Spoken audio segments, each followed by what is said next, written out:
So we'll go ahead and get started, and we begin by lighting our chalice because that's what we do when we gather. These words are by Eric Hepburn, titled "Love Remains the Center." We light this flame to remind us love is the center. As we grow and connect, mature and deepen, love remains the center. When the light of truth burns all else away, love remains. Thank you for joining us for this after-service forum today. I'm Reverend Mary. I use she, her pronouns. And the topic today is the Unitarian Universalist Association General Assembly and why we care about that. So we hope to answer any questions and provide some information. I'll turn it over to you, Reverend Sara. All right. So if we could have the second slide, please, T. So the Unitarian Universalist Association is our national association that congregations within the United States are members of. The Unitarian Universalist Association formed in 1961 with the joining of the Unitarians and the Universalists. And they are headquartered in Boston, which, historically the Unitarians in particular were rooted in New England. And so the Boston area has that heritage. The headquarters still remain there. And we are represented within the Unitarian Universalist Association by an elected board of trustees and an elected president and moderator. And those elections, we'll talk about a little bit more in a minute, but they happen at General Assembly. And then the UUA has a staff which supports a lot of the work that they do, as well as committees of volunteers that also do the work of the association. So that is what the UUA is. And now, what do they do? So this is what the UUA does for us. This congregation, OUUC, is a member congregation of the Unitarian Universalist Association. And it has been since the founding of this congregation in 1952. The expectations of member congregations to the UUA are that we pay dues of some kind, that we remain in covenant with other congregations in the association, that we support the association, we stay connected, and that we participate in the decision-making of the association. And we do that by having delegates participate in decision-making, and we'll talk about delegates a little bit later. This is the mission of the UUA, and you'll see that there's three important parts. They support congregations, they develop leaders, and they are the public face of our values, our Unitarian Universalist values. So the UUA does a whole bunch of practical things. One is they help congregations be good employers. So there's a whole bunch of people who administer our retirement programs and our health insurance programs for staff. There's staffing guidelines. There's salary and wage guidelines for all kinds of staff positions. There's help when there's trouble with staff. There's help when there's complaints or worries. There's help with recruitment. It is how religious professionals are also trained and certified. The UUA has a common endowment fund that OUUC is part of. So OUUC has an endowment, and we invest our endowment money with lots of other UU congregations in the common endowment fund. That gives us the opportunity to pool our resources and increase our earnings. There are curricula and other resources that the UUA offers, like the Common Read, which is one book that's chosen annually that all the UU congregations around the country read together. Reverend Sara just finished a class on the UU Common Read, Authentic Selves, and you're going to hear about that in the service next week. The UUA has publishers. Beacon Press and Skinner House and the UU World magazine that, if you're a member, you receive. And it's been historical, the historical fact that Beacon Press and Skinner House will publish things that other publishers won't. Like a book called Authentic Selves about trans individuals and families.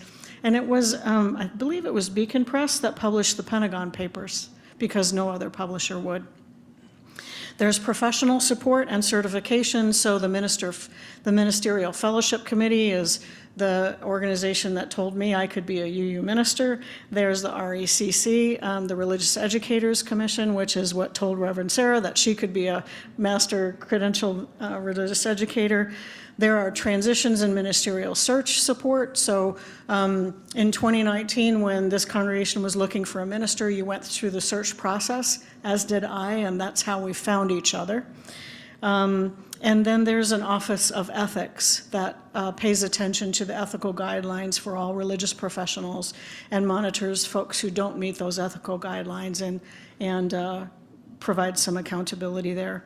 There's congregational life staff, and so these were the folks that we found so helpful during COVID times, because they were the ones who were reaching out to us with guidance about COVID and how we were to do virtual everything, and also the health guidelines that we were looking for.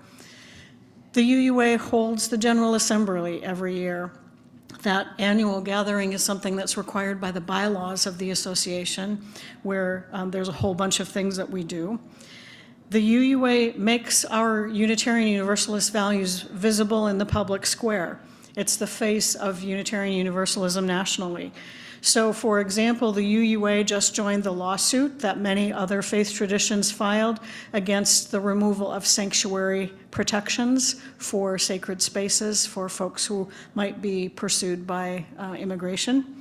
The UUA president is often seen publicly, nationally, in justice efforts and speaking on behalf of our association.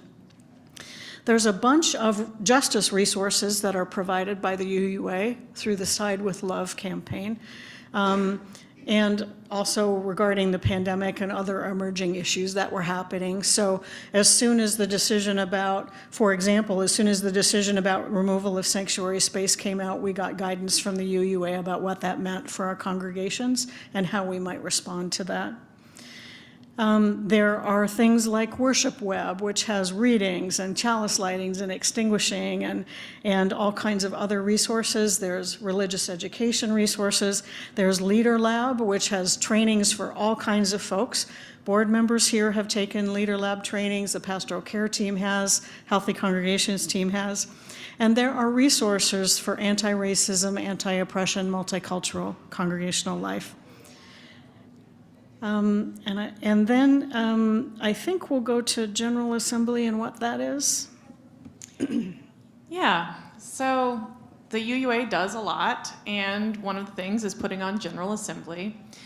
General Assembly happens once a year. It's the time for doing the business of the association. And so it's a little bit like our annual congregational meeting. That's the time where the board positions are voted on, and other bylaws, revisions, business resolutions can be voted on by delegates. It's also when it's a gathering, it's a chance for large worship, celebration, just the fun of being together as UUs from around the world, actually, because people come to General Assembly from all over the place. So at this point, General Assembly went all virtual for COVID, and coming back out of COVID, the new pattern is to do every other year a in-person and online multi-platform General Assembly, and then an online-only General Assembly the next year, and then back to in-person and online multi-platform. So this coming year, 2025, will be the multi-platform year, and so General Assembly will be in Baltimore and also online.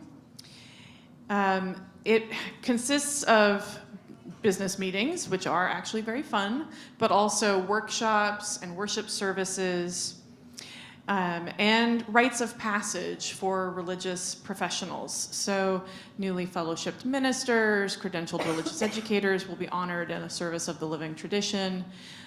Retiring ministers will be honored. So there's also an opportunity for this annual rite of passage to be observed by all.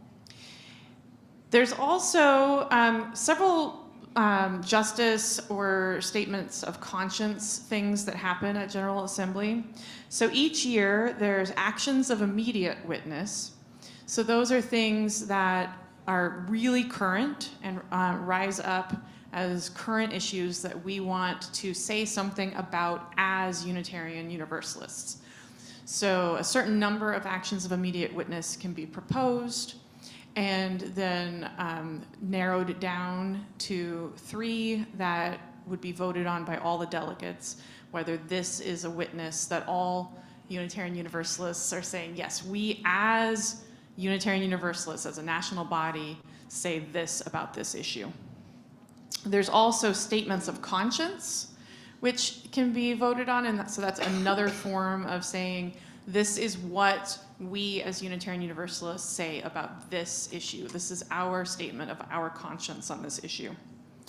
And then there are proposed congregational study action issues, and those are things that the general body of Unitarian Universalists is saying that congregations should take back and spend time really learning more about for this coming year.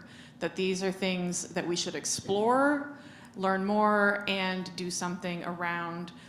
So those are really a call for our own learning and growth around an issue. There's also presentations of awards, celebration of volunteers, reports from teams and committees. And so it's the annual chance for us to hear what other Unitarian Universalists around the country are doing and celebrate and be in community with one another. So that's what happens at General Assembly.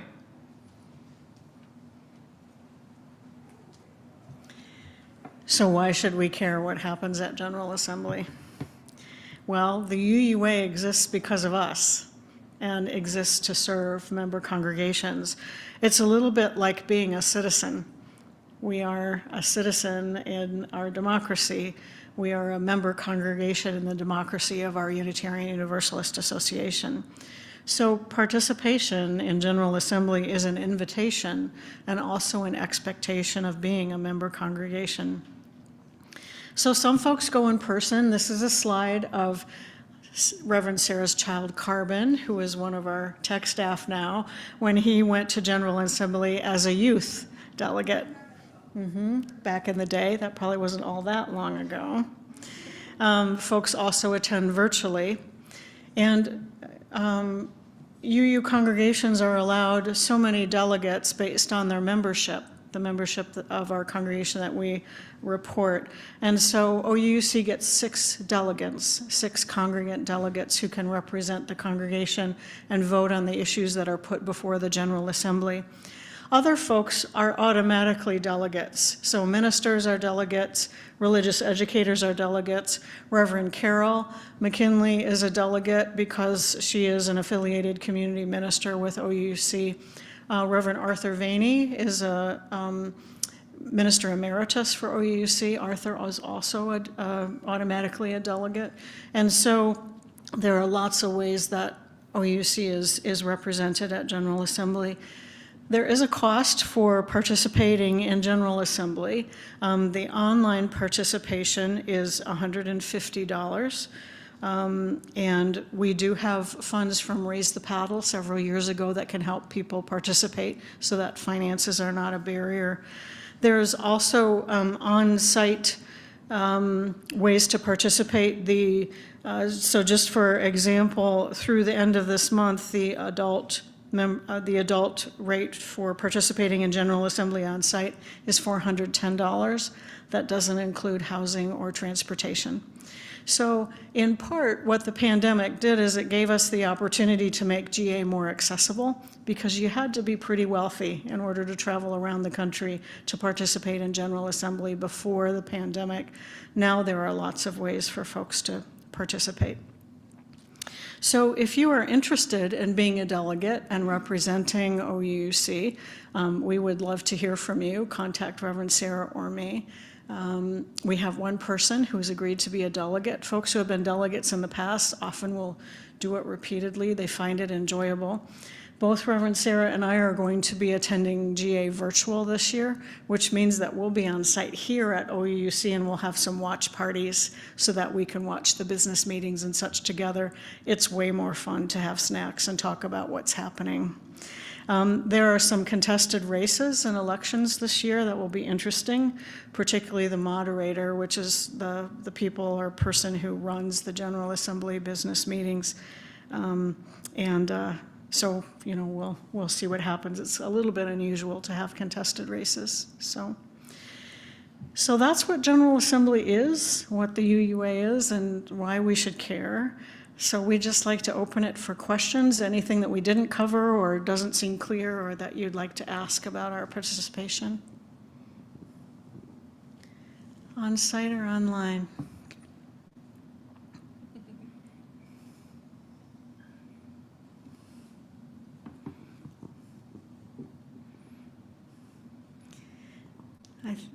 Anybody online, Teresa?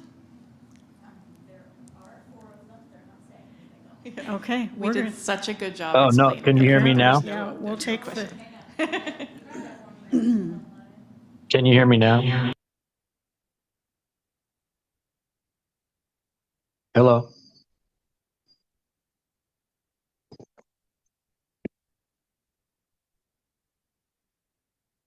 Hello?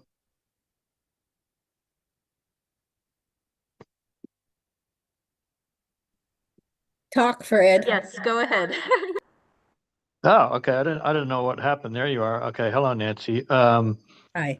Yeah, I was just saying, obviously, I'm not a active member of OUC anymore, but I certainly want to just get a better idea of how UUA functions, because over here we're a member of what's known as the Pan-African UU network, which I don't know how connected they are with UUA. I do know that the needs of people in Africa, as we present Unitarianism to them, is different than what is in the United States. But certainly I wanted to just kind of get a better handle on what UUA does. Once, many years ago, I was at a GA when it was held in Everett. But yeah, that's where we're at over here with Pan-African UU. And we were supposed to have attended a meeting that was down in Burundi in November. We weren't able to go to that, but so that's our kind of equivalent, I suppose, Pan-African UUA, Pan-African UUN, I should say, Unitarian Universalist Network. Thank you so If you much, heard. Fred, for joining us from Cameroon, and give our best to Beatrice as well. So there are UU associations around the world. There's one in India, there's one in Europe, there's one in Africa. And so part of the UUA's job, the UUA in the United States, is to be in relationship with the international Unitarian and Unitarian Universalist movement. And OUUC also does that with the partner church that we have in Kisholamos in Transylvania. And so that's our particular international connection there that our partner church team keeps alive.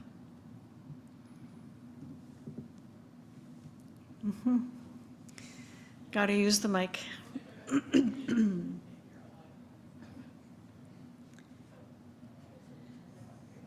You mentioned some global operations, and it just made me think, are UUs restricted in China? And is there some sort of like humanitarian concern in China for UUs? Because I didn't hear China, I heard India. I was just curious. I don't happen to know. Sarah, do you know if there's UU activity in China? I'm not aware of there being any. Yeah, I'm not either. And what I'll say is that the Unitarian Universalist Service Committee is the service arm of our faith, and they are active all over the world wherever they are welcome. I don't know if China would be a place where the UUSC would be welcome or not, but the UUSC has many, I mean, they're all over the world, so yeah. You know, I've certainly read in the news about Christians in China who are persecuted. And it's a small number of Christians in China. I can't even imagine the number of UUs. It's probably this, you know, if any, this many. Good question, though. So we have an answer here that there's Hong Oh, Kong, look at that. the first Unitarian Universalist Society in Hong Kong. Holly, you are so excellent at the online research. Thank you.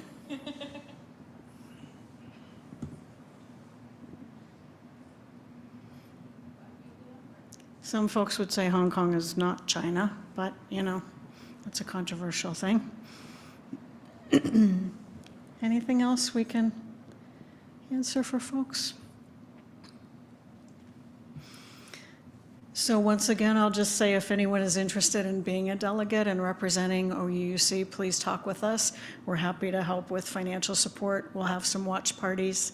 And you don't have to be a delegate to come to the watch parties either. If you just want to pop in and see what it's like, we'll definitely share that. And the business meetings often are open to anyone who wants to watch them. So with that, this has been recorded and we'll be sharing it. And so now we will extinguish our chalice. Again, the words of Eric Hepburn. We extinguish this flame to remind us love is the center. As we explore and rest, engage and heal, love remains the center. When all we can see is cold ashes, love remains. Thank you all. Thank you. Enjoy your Sunday.